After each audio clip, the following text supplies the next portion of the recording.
Okay. It can always be deleted, right? You can.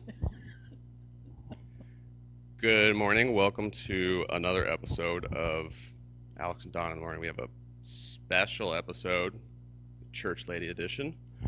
Um, this is Anita. Was my own Sunday school teacher and is a lay speaker in the church, um, and a lot of other stuff, community involvement a lot too. And Linda's here because everyone else was busy. No, she was my fifth grade teacher. We did Habitat for Humanity together, which was always a lot of fun. Um, and obviously, with both of those, the relationships we all developed was pretty awesome, I thought. Um, that was one thing that when I first got married, or when I was, yeah, I guess when I was dating my wife, one of the groups I was really eager for her to meet was my church family because the amount of love and support that I always got from the community was always really awesome. And I thought it was funny because I'd bring her here, and I remember when I introduced her to you were like, "Sorry, we did our best," you know. And I'd meet all of her friends and family, and they're like, "Carly's so great," and sorry, well, I'm sure. I mean, I was a good student, right? You were. You were in Sunday school. Yeah, that's good. You were delightfully fun. Yes. Mm. I still remember parent-teacher conferences, and like, I remember being like, I got good grades. I know I'm doing well in school. This should be fine. And I'm like at the book fair picking out books and stuff, and then all of a sudden my mom's coming out and she's all upset. I'm like, oh no, what happened? What happened? And they're like, you don't get any of those, and I'm taking your Pokemon cards. Like, apparently, being disruptive in class is not a good thing. So. You always wore button-down shirts. I know. I don't know. I was like, that's a good style to have. And they're always like floral prints and stuff, Hawaiian shirts. Yeah. You could find you in the room. Yeah. Yeah. I always had to sit right next to the teacher's desk for some reason. Uh, so Dawn and I talked a lot last week about like men's role in the church and stuff like that, and we thought it'd be cool just to talk about not men's roles, but like the relationship between men, the Christian bond. And do you guys have like insights? Is that different for women? Like, what do women have a certain thing that they need from other Christian women in the church? Well, I think they support each other. Oh, sure. And, when your children are young, it's wonderful to have an older lady in the church to talk to and ask questions about and say, it's okay that your child's wiggly because if they don't move, their joints ache. Yeah, that's a good point. That's most of the questions I always ask Don is just like, what do you want to do with what kids do this? What happens? Kids do this? What happens? And he's like, I'm not really suited for those. Like afterwards, he's like, I'm not really, maybe something you should ask somebody else. It's like, okay. So I go to my mom or the other church ladies, and it's like, I don't know. And they're like, that's fine. That's fine. Yeah, that's very normal. Yeah. So I always thought that was interesting how the women in the church were the first people to be like, that don't worry about that, because a lot of time you get embarrassed by the way your kid is acting, or that they're screaming, or that they're, dropping a whole box of M&Ms down in between the pews and it rattles down to the very front and makes all sorts of noise. But I think, too, it's a lot easier when you're older as a grandma looking at the kids because you don't think that people are judging you. Sure. As a mother, you think, well, they think I'm a bad parent. Mm-hmm. But as a grandparent, it's just lovely. Because you see those things, you say, oh, I remember that, and feeling embarrassed. But it's easier being a grandmother because Sure. you look at the little kids and you say they're typical. It's not, and you don't judge the parents. Right. Yeah, that's pretty cool. I know that Jonathan did the lay speaking last Sunday, and I still remember when the first time I did it as a young kid, and I think it was Lauren actually who was like, yeah, you did a really good job. You have a good speaking voice. And I don't know if that's actually true or if I actually did a good job, but it sure felt good to have the encouragement, So I'm sure you're probably pretty proud of that. I am. Yeah. And of you. Well, yeah, that's right. I saw you in your younger days. Yeah. Back in the praise band days, that was fun. Something about the Washington football field, too. Yeah. Well, we all make mistakes. You had fun, though. Oh, I always had fun. Yeah. I mean, yeah. I talk about being embarrassed of your children. I'm sure my mom, if she was here, that would be That something. was hilarious. Well, Because he wasn't your child. Right. yeah, my mom used to say that like some of her friends at work or something like that, they'd be like, "Yeah, guess what my son did today," and they were trying to like one up each other because it's just almost comical how poorly behaved we were sometimes, and when we make our own choices. But we're learning. I don't do that stuff anymore. I do think it's a brain developmental thing. Oh, sure. Because at that age, I remember you in Sunday school at that age, and I just absolutely loved you because the questions and you kept the discussions going, so that didn't bother me, but I wasn't your mother. It might have if I were your mother, but I don't know. Yeah, well, maybe. I know that the questions I have now are so much different than the questions I had back then. I feel like I barely remember any of that, but I know I have the knowledge of most of it now, even though I don't really remember a lot of the time in Sunday school, except for like the birthday cakes we always got. That was always a lot of fun. What are some of the things that like church ladies, is that a bad term? No. No. Yeah. I feel like it's endearing. Like Yeah. these are my church ladies. It's fun. Of course, there's no like the church men. I don't think that ever gets said, does it? Church boys. I don't think so. No, it sounds like a band. Group that put on plays by the church ladies, and that's a little wild sometimes. Those aren't my church ladies. Oh, I see. Well, I mean, church ladies are pretty wild, I think. What are some of the things that like the church ladies do that maybe the men aren't? So I guess something that I've noticed is that whenever there's a needing to be filled, especially in our church, it's always the first people to it are the church ladies, and it gets done. Like the amount of community service that's done is generally done by the church ladies, or maybe that's just a generational thing. I know. Well, I think women are more intuitive to people's needs sometimes because men are just too busy functioning in life and supporting families, and women happen to see the needs because they know when they were needy. Mm-hmm. I agree with that. I'm like, I'm doing have the time to do it. Yeah. Like I'm doing this thing, but I don't, it keeps me from looking at some of the other stuff. And your mother's really good at seeing those needs, so you would be more aware of that than a lot of men. Mm-hmm. When you were teaching, did you see a lot of those needs from the kids? Like, was it easy to see from the kids? In your classroom? Yeah, definitely. Mm-hmm. Are there a lot of them like that? Is there any kind of like generalizations you can make as far as like the home that, like, can you look at a kid and see some issues and you're like, I know that their home is kind of like this, or this is a need in their home, something that like you couldn't fix. But you could also tell from a large family that made a difference. There would be a child somewhere in the middle that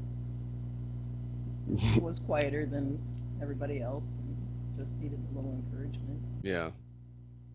I like some of those like things you see on like Facebook. Like, I know my wife sent me one of like the kids. So it's like the three boys in the family. It's like the oldest one, and they're like trying to get him to dance. And the oldest one is like, yeah, okay, I'll dance. Oh yeah, that's fine. And then the second one's like drinking a glass of milk up against the wall. He's like, no, and just like slowly shuffles off. And then the third one is just like, yeah. Those crack me up. Do you want a fun question? Sure. All right. Let's like a would you rather. Would you rather take an hour-long nap or have someone weed your entire garden? Have someone weed my garden. Absolutely. Yeah. Okay.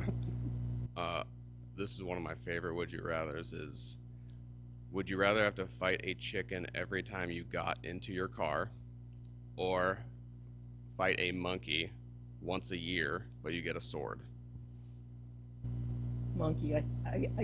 I'm scared to death of chickens. Oh, you are? I would not get in the car again if a chicken had been in Is it because you're like too low to the ground? They're gonna get closer to you. there. It was my grandmother that taught me to be scared Oh. of chickens. She was afraid of chickens, but that was her job. It was the only thing she had in this big chicken house. Mm-hmm. So she would go to the far end to let them open the door, and then go to the other end and knock and bang on things so that they would go out. But she didn't have to be there when they came out, and I will never forget that. And I was scared to death of chickens too. So. That's funny because like Anita's like she's yeah exactly like they're chickens, right? Well, the roosters are Oh yeah. very mean, Mm-hmm. but every day I wouldn't want to fight a rooster. No, probably not. I mean, but you'd probably get good at it, right? I'm not kidding you. When I had my upstairs, then there was another person living up there. Mm-hmm. He was so afraid of the rooster, he would take something that he could hit it with every time he walked to the car because they were free range. I mean, he was that afraid of that rooster. It was one mean guy. I mean, we always had a rooster stick. My Yeah. mom, she's like, this is the rooster stick, because yeah, she'd walk in there, and then finally she's like, nah. And then They we had just chicken that night. They just don't think. They just No. go all over, and it's Mhm. like, no, go in a line or do something. I want to know. I want to be able to predict what you're going to do. But Yeah. You ever tossed a mouse in there? I don't do Oh those my either. goodness. I I would caught one throw the whole outside. mouse trap away before I Oh, would take the mouse goodness. It's weird. You watch those things, they're just like these dumb birds, and then they just turn into like dinosaurs, like ferocious animals. They're like attacking each other trying to eat this mouse, and they do. And you're just like, that is not just like pecking at corn, being nice, cute chickens, but then they just turned into just savage beasts. It's crazy. I would fight the monkey, but I couldn't carry the sword. I'd probably end up actually injuring my leg or Oh something. yeah. That's a good point. I never thought about that. Yeah, you probably end up injuring yourself, and then all of a sudden now the monkey's got the sword, and then you're like, oh, this was the wrong choice. I want the chickens. Need the chickens to help. So I should say that like, there's a lot of other church ladies that couldn't be here because of other stuff going on, but the community here of church ladies is really awesome. I know that I have like different things that I associate with each person, and probably 50% of it is just food. That might be a boy thing. Well, something that impresses me, when there's a dinner, all the women just naturally help. But her husband helps a lot too in the kitchen. Mm-hmm. Well, after Bible school, he came in and washed dishes, but I think it's because he wanted us out because he was going to clean the church when we left. So Ah. he was rushing us along. But I'm amazed at the men that come in and help wash Yeah. dishes. Yeah. That's pretty awesome. I know Rob does that too, my stepdad, and they kind of take turns doing different baking, cooking, stuff like that. So I remember like there's like the 7-layer bars that my mom does, and there was like one time where they were made, and we're like, wow, you did a really good job on this, Mom. This one's the best. She's like, well, actually, Rob made that one. And we're like, whoa, what did he do? He's like, well, I didn't cook them as long because it says not to cook them as long. And Mom's like, yeah, I usually like to kind of burn them and crisp them up a little. I'm like, oh, yeah, well, maybe let Rob do that next time. Okay. But she's a good cook. I shouldn't try to like insult her Yeah, about she that. is. She's a very Mhm. good cook. Yeah. I know one time I told my mom that, who was it? I think it was Kathy Brenning. I was like, she makes the best cinnamon rolls. And I came to church the next morning, and Liz met me outside, and she's like, Alex, you can't tell your mother someone else makes the best cinnamon rolls. She literally made cinnamon rolls this morning for church. I'm like, oops.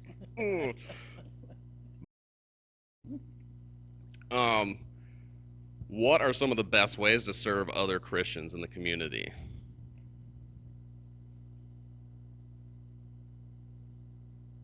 I know that's a tough question because it's like, what's the solution to that? But I think first they have to know you care, or serving them isn't going to do any good. sure. When they have needs, if they don't tell you and you see them, go ahead and help them. Mm-hmm. Sometimes they ask, sometimes they don't ask. And do you know any ways that like you can find those needs without, because a lot of people are very hesitant towards it. A lot of people say, how can I help? You have a need. How can I help? And they're like, no, I'm okay. But you know that you could do something for them. Is there a way to like get it out of them? I used to be able to see it from the kids that I would have For sure. in my class. Hmm. Not that they ever said it, but you would just see the need Yeah. for some things, but otherwise I don't have any ideas on. That's okay. I've asked Kind of that have to be question. sensitive. Sure. Well, if you know they don't have a car, you can take them on. Right. I'm going to the grocery store. You need to go. Yeah. You need to get anything. Hmm. I was talking kind of like the emotional aspect of it, because yeah, that's something that I don't have any clue for it. I find that I very seldom ask personal questions of people. Right. Um, But if you do spend any time with them, like taking them on errands, they're going to talk to you, hmm. and you end up eventually figuring out their needs. Sure. So getting trapped first in a car with you. No, you make friends with them. Yeah. Who's going to talk to a stranger? Sure. That's a good point. That's a good point. Um, Speaking of like the relationship between other women in the church, I think I already did that one. Two more questions. Spanking, yes or no? In my generation, I spanked my kids, but I never hurt them. My mother Yeah. used to say, "Oh, she taps him on the leg. What good does that do?" But you got the message. Mm-hmm. And there is a difference between spanking and beating. Oh yeah. I probably swatted little bottoms when That's they what were I young, mean. but Yeah. Yeah. probably the school teacher and both of us knew that you can't Oh yeah. do that. Although when I first taught here in Westchester, I was given a board by the custodian. He said, "You're going to need this," Oh my Goodness. and it had a bent over nail in it. I mean, it was pounded down in. And so I cowered. I What is? said, "You just hang that up, and they'll be scared." Oh my. That's awesome. Oh, it's like a no trespassing sign, but it's just. I remember one of my brothers were paddled with a paddle by the vice principal. Oof. Things have changed. Yeah, there was paddling going on when Yeah. I taught here. Did you guys ever need the paddle when you were in school? No, once I got sent out in the hall and I was devastated. I mean, I Hmm. got put out in the hall for 10 minutes. Devastated. I was a good child. I wouldn't have needed. Yeah, I mean that makes sense. Knowing you, that makes sense. Yeah. How that would be the proper punishment. I feel like maybe you. Nope, I shouldn't say that. I was always good at covering it up or looking like somebody else did it. Yep, I pick up on that. That makes sense. Uh-huh. I always thought I was good at that. I always thought I was really good at like making my mom think that everything was okay. You know? I was an only child. There was nothing I did wrong. Oh, that makes sense. Yeah. Hmm. I remember one time my daughter pushing my son down the stairs. And she says, "Well, I didn't mean to." I said, "You did. Mm-hmm. I saw you." Well, I didn't think you'd get hurt. I didn't think it would end up the way it did. Yeah. I mean, I remember always being very good at getting out of stuff with my mom, but my sister was not. Oh. And she still like is like that was ridiculous. My mom was like, "I don't remember. I was too tired. You might have caught me at a bad time." Because we were pretty brutal to each other. I don't know. We had to have like a babysitter up and like through middle school just to be home while we were there to keep. And I asked her, she's like, "Why? We had a babysitter." And we asked the babysitter, and she's like, "Well, yeah, you guys were horrible to each other." But I don't know if that's just how we were brought up or what that was. But obviously, we have a great relationship now. So. That's what's nice about growing up. Mm-hmm. Yeah. You get a good friend out of it. The whole spanking thing I think is interesting because there's a lot of people that still think it should be done a little bit, when the situation is proper for it. Which someone told me like, if they're putting themselves or somebody else in danger, and that thing can't happen again, then that might be a reason. But as far as just like corrective, there's way better. And my wife is a elementary teacher, so she's against it. And at first I was like, this kid is gonna need some spankings, but then you just see her techniques or because she's also got like a master's for childhood psychology and stuff, and you see that Yeah. change. And also sometimes when he's being bad, sometimes they would send like, you'd send that kid that's being bad to the dad for punishment, Hmm. where I send them to her. She doesn't You know, punish. She corrects that's it. It's something I crazy. figured out when my son was like 3 years old. His dad could go in, and my son said, "You can spank me all you want. It doesn't make a difference. It doesn't hurt." And about that time in my life, I read this thing that said, children, especially boys, don't want to lose face. So the father can leave, and he says, "Mom, you go in." The child really wants to do what the father has told him, but he would lose face. Hmm. So if the mother goes in and says the exact same thing, he does it quickly. And you can reverse those roles. Sure. I mean, it could be the other way around. I could have been the one in there first. Yeah. And I could come out and say, "Would you go in?" He won't do it for me, but I know he wants to do it. And the dad does Interesting. it. That's interesting because yeah, it could definitely be reversed. Because I remember going down to Florida to my grandma and grandpa's house down there, and my sister and I would not stay in bed. We kept creeping out of bed. So my mom came in and she spanked both of us, and I remember being like, "Oh man, we're in trouble." But then I heard my sister just laughing as she's getting spanked, just laughing hysterically, Mhm. and that made my grandma and grandpa, they're like, "You're not, like you said, that's just a tap." And then so the next time like the third time, like I think we got spanked 3 times that night, just kept coming back out because they're like, "We don't care. It's just this, whatever." And then grandpa came in and then we stayed in our beds. Yeah. Mm-hmm. See, you didn't lose face that way. You That's didn't true. lose face. Mm-hmm. All right, what's wrong with men in church these days? Not enough of them. And I actually like looked up a statistic on this that is what it's been for a long time, is like the ratio of, like, what do they call it, unchurched men and unchurched women, like the ratio of that. It was pretty disparaging for men in the church, but it's really it's evened out. I've noticed in our Sunday school class, it's about half and half now, Hmm. because we have some widows and Sure. And was that just like for a long time, just men didn't want to be in the church, or I think they're too busy making a living. that could be, and that was the one day to kind of, yeah, I could see that.